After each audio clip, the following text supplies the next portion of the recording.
siang yang indah diberkati oleh Tuhan. Shalom. Damai di hati.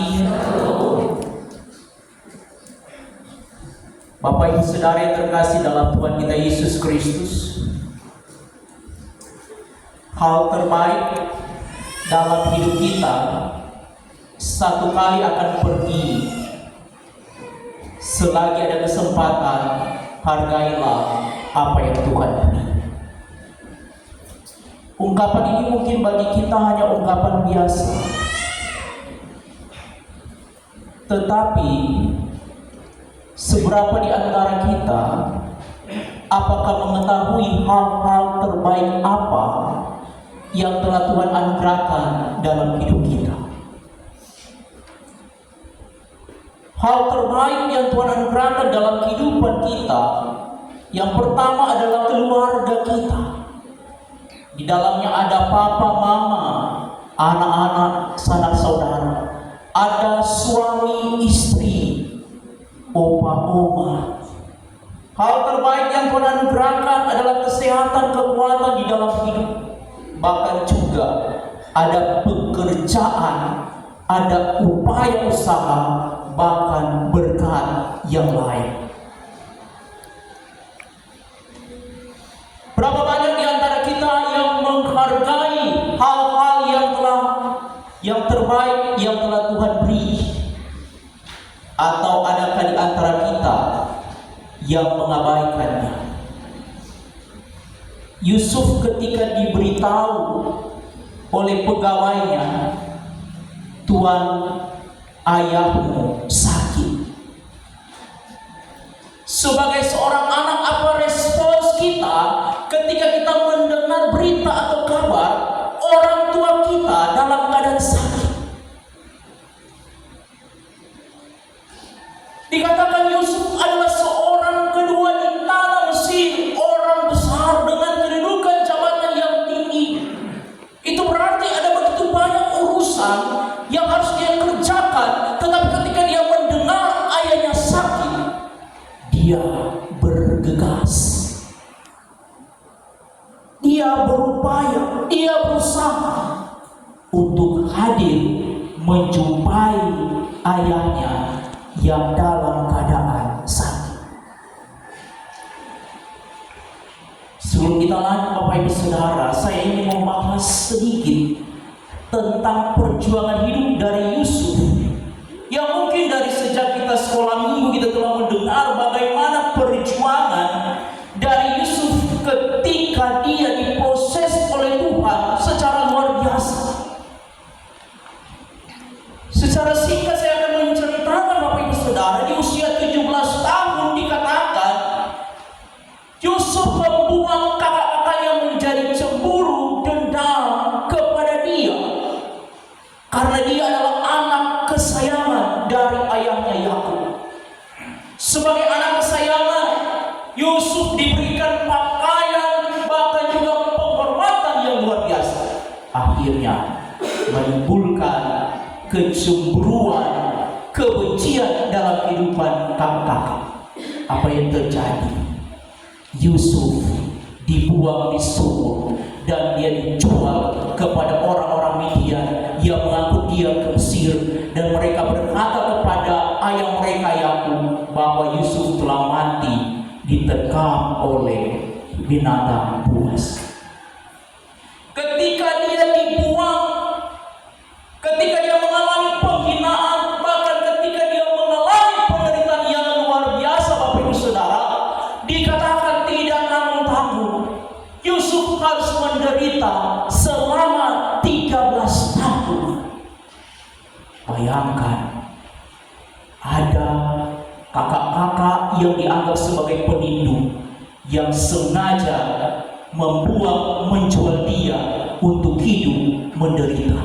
Jika hal ini terjadi dalam kehidupan Bapak Ibu Saudara, ada sanak saudara kita yang mengucilkan kita, kemudian menjual kita, ataupun kita dianiaya, apa perasaan yang timbul dalam hati dan pikiran kita? Ya, mungkin ada amarah yang memuncak, akan juga ada yang dilakukan oleh sanak saudara. Tetapi Yusuf menjalani penderitaan demi penderitaan selama 13 tahun. Dan dia mengalami penderitaan yang paling besar ketika dia harus dimasukkan di dalam penjara. Bayangkan, dia tidak melakukan kesalahan, dia tidak melakukan dosa, tetapi difitnah oleh istri Potifar dan dimasukkan dalam penjara. Di manakah rancangan berkat Tuhan di dalam kesulitan seperti ini? Mungkin jika kita jadi Yusuf, kita pun akan berkata, Tuhan, mengapa saya yang harus menanggung penderitaan yang begitu besar ini? Tetapi Yusuf ada dalam komitmen iman. Dia percaya pada visi Allah yang telah Allah nampakkan kepadanya di usia yang ke-17 tahun, di mana dia akan melihat bahwa ke-11 gandum akan tunduk kepada gandum yang berdiri. Bahkan matahari, bulan, dan bintang akan sujud menyembah dia. Inilah visi yang ditunjukkan Allah pada Yusuf ketika dia masih berada bersama ayahnya Yakub. Dan itu digenapi 13 tahun kemudian di usia yang ke-30 tahun.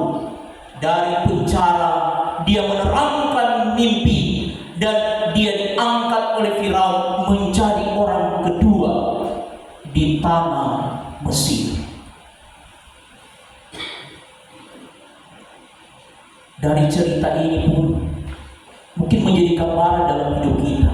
Kita pun mungkin sering bertanya, mengapa banyak hal buruk terjadi dalam hidup orang percaya?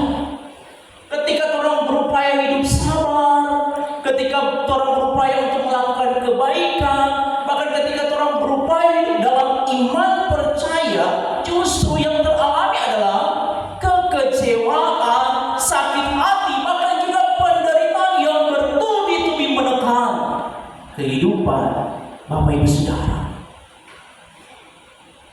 Pertanyaannya, apakah kita mau menjalani proses Tuhan di tengah penderitaan ini, ataukah kita akan kecewa kemudian kita akan meninggalkan iman percaya kita?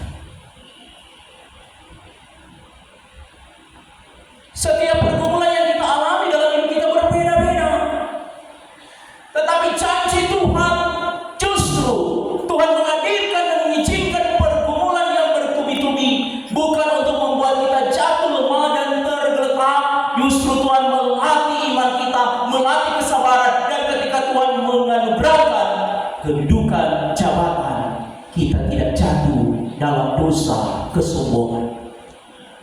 Itu teralami Bapak Ibu Saudara.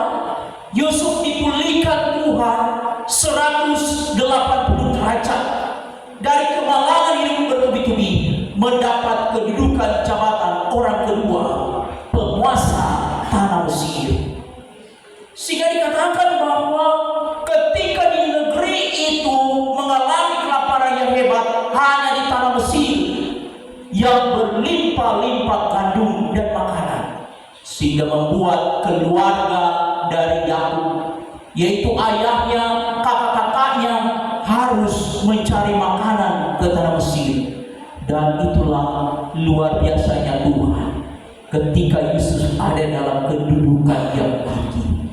Dia diperhadapkan pada ujian keikhlasan hati ketika berjumpa dengan kakak-kakaknya.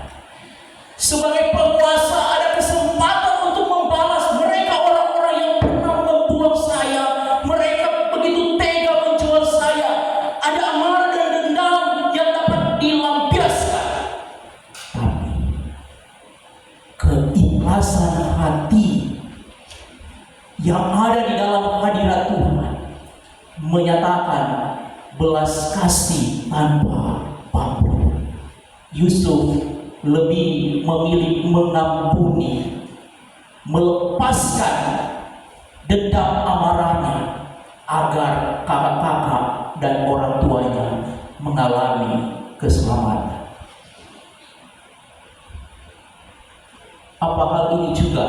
terjadi dalam hidup Bapak Ibu Saudara. Berapa banyak di antara kita bukan hanya berminggu-minggu, bukan hanya berbulan-bulan, tapi bertahun-tahun memendam akar baik, amarah, dendam, sehingga seolah-olah amarah dendam itu menutup pintu belas kasihan kita. Ketika dalam hidup rumah tangga, anak-anak marah kepada orang tua marah kepada anak-anak, ada yang tidak berbicara selama berbulan-bulan, bahkan bertahun-tahun lamanya. Begitu juga dalam kehidupan sanak saudara, lebih memilih jaga jarak, lebih memilih memutuskan hubungan daripada untuk mengampuni dan memaafkan. Yusuf menjadi gambaran pribadi penderitaan selama 13 tahun, tidak pernah memisahkan dia pada kasih Allah. Justru ketika dia diberkati, dia menyatakan kasihnya kepada ayahnya dan sanak saudaranya. Sehingga dalam pembacaan ini Bapak Ibu Saudara, ketika Yusuf mendengar ayahnya sakit, sebagai seorang anak, dia menyatakan cinta kasih yang luar biasa. Dikatakan dari tanah Mesir ke negeri Goshen itu menempuh perjalanan yang juga cukup jauh. Belum sama dengan seperti saat ini ada transportasi. Mereka harus menggunakan kereta kuda untuk ada merentang waktu dan jarak berjumpa dengan ayah. Sebagai seorang pemimpin bangsa, mungkin Yusuf dapat berkata, tunggu sejenak, saya masih sibuk mengurusi segala tugas tanggung jawab negara yang begitu besar. Tapi bagi keluarganya, bagi ayahnya, Yusuf mengutamakan orang tuanya. Mohon maaf, berapa banyak di antara kita selaku anak-anak, ketika mendengar orang tua kita sakit, apakah ayah kita, ibu kita, ataupun mungkin opa-oma kita dalam keadaan sakit, banyak di antara kita yang berpikir, saya dalam tugas kerja, ada konsekuensi untuk menjumpai, apalagi jika saya bekerja di tempat yang jauh, di luar daerah dan sebagainya. Sehingga di dalam keberadaan kehidupan Bapak Ibu Saudara yang terkasih dalam Tuhan, dalam ungkapan tadi, kesempatan yang Tuhan beri akan berlalu. Jika ada waktu kesempatan hari ini, hargailah orang-orang yang ada di sekitar. Ketika menjumpai ayahnya, Yusuf bukan datang sendiri. Ia membawa keluarganya, istri dan anak-anaknya, Manasye dan Efraim. Ketika mendengar Yusuf datang, Yakub mengumpulkan sisa-sisa tenaganya untuk duduk, karena dia telah berusia 147 tahun dan dia dalam keadaan tubuh yang sekarat. Ketika berjumpa, Yakub bukan berkeluh kesah dengan keadaannya, tapi yang sungguh luar biasa, ternyata ada kata-kata berkat yang disampaikan kepada Yusuf dan juga anak-anaknya. Hal ini berarti di dalam kehidupan setiap orang tua dalam penderitaan sakit, menunggu anak mereka yang datang, bukan untuk menginginkan apa yang akan anak-anak beri, apakah lewat harta kekayaan, uang yang banyak, tetapi orang tua menuntut kehadiran seorang anak sebagai tanda penghormatan dan penghargaan.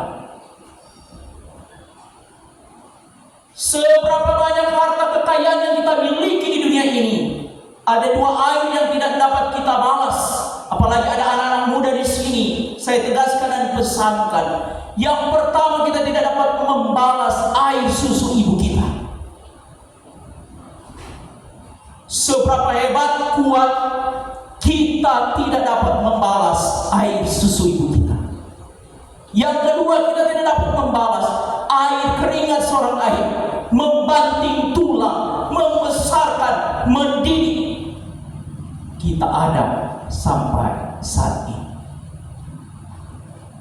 Dari hal-hal inilah maka menjadi teguran dalam kehidupan saya, bahkan dalam kehidupan Bapak Ibu Saudara. Berapa banyak waktu yang kita siapkan untuk orang-orang yang kita cintai, papa, mama, opa, oma kita. Berapa banyak waktu. Dari sekian banyak kesibukan yang ada, kita meyakini bahwa kesempatan itu akan hilang selamanya. Seperti yang dinyatakan oleh seorang yang bernama Thomas Osborne. Orang yang diberkati dengan kelimpahan yang luar biasa, dengan kekayaan yang begitu banyak dan besar. Ketika kakeknya meninggal, ia meninggalkan sebuah warisan jam antik yang telah tua. Thomas Osborne yang menerima itu hanya menyimpan jam itu sebagai kenangan kepada kakeknya. Bertahun-tahun berlalu, kemudian jam itu jatuh dan rusak. Ketika Thomas melihat jam itu yang telah pecah, yang telah rusak, terbesit kembali pada kenangan waktu kakeknya masih hidup. Banyak sekali curahan cinta kasih sayang. Ketika papa mamanya menyerang membesarkan dia, ada seorang kakek yang tidak pernah mengeluh, yang merawat dia dengan penuh cinta kasih sayang. Ketika dia membawa jam itu untuk diperbaiki, ternyata jam itu jam antik yang tidak dapat lagi diperbaiki karena suku cadangnya sudah tidak ada. Bukan pemaknaannya pada jam antik itu, tapi pada waktu yang setiap hari berdetik menunjukkan waktu yang berlalu dalam kehidupan Bapak Ibu Saudara. Sehingga Yakub tidak menyia-nyiakan kesempatan ketika dia melihat Yusuf dan anak-anaknya, yaitu cucu-cucu Yakub, Manasye dan Efraim. Dia hendak memberkati mereka. Yusuf membawa kedua anaknya di sebelah kiri, Efraim anak bungsu, di sebelah kanan Manasye anak sulung. Ketika hendak memberkati, Yakub menyilangkan tangannya. Tangan kanan berada di atas kepala Efraim anak bungsu, dan tangan kiri berada di atas kepala Manasye anak sulung. Melihat itu, Yusuf menegur ayahnya. Ayah, tidak baik. Yang harus menerima berkat kesulungan harus anak sulung. Tangan kanan harus ditaruh di kepala anak sulung. Tapi apa kata Yakub? Aku tahu anakku, aku tahu. Sehingga menandakan bahwa berkat yang Tuhan anugerahkan tidak pernah tertukar, Bapak Ibu Saudara. Jika kita mengalami kesulitan, penderitaan saat ini, jangan kita berkata orang lain sana lebih diberkati, orang lain sana lebih memperoleh berkat daripada saya. Mereka tidak setia, mereka tidak rajin dalam ibadah, hidup mereka terasa lebih baik daripada saya. Sekali lagi, berkat Tuhan tidak pernah tertukar. Ketika Yakub menumpangkan tangannya, itu merupakan peran kuasa ilahi menegaskan Efraim akan lebih besar daripada kakaknya. Salah satu keturunan Efraim adalah Yosua yang membawa kemenangan umat Israel menaklukkan bangsa Kanaan, dan keturunan Manasye adalah Gideon, seorang hakim yang adalah abdi Allah yang menuntun dan memimpin umat Israel. Saat ini dalam kehidupan Bapak Ibu Saudara, anak-anak cucu kita adalah anugerah Tuhan, sehingga mereka berhak untuk memperoleh janji yang telah Tuhan siapkan lewat firman-Nya, yaitu Tuhan akan memberkati makanan minumanmu, Tuhan akan memberkati jerilamu, dan Tuhan akan memberkati keturunanmu secara turun-temurun sebagai bangsa yang besar. Siapakah keturunan yang diberkati oleh Tuhan. Kita sepakat dalam iman berkata, keturunan saya adalah orang-orang yang pantas untuk memperoleh berkat Tuhan. Sehingga selagi Bapak Ibu Saudara masih hidup, opa oma, papa mama yang ada, jangan pernah berhenti menumpangkan tangan berkat dalam kehidupan anak cucumu, sehingga ketika engkau telah pergi, ada kenangan mereka di dalam hidup. Mereka berkata dalam kesuksesan keberhasilan, berkat doa papa mama saya boleh berhasil. Berkat doa opa oma saya boleh mencapai kesuksesan dalam kehidupan. Sehingga segala berkat yang terucap dan dijanjikan oleh Tuhan di dalam hidup kita akan menjadi nyata ketika anak cucu kita membawa kebahagiaan dalam kehidupan kita semua. Tuhan Yesus berkati firman-Nya, berkati kita semua. Amin.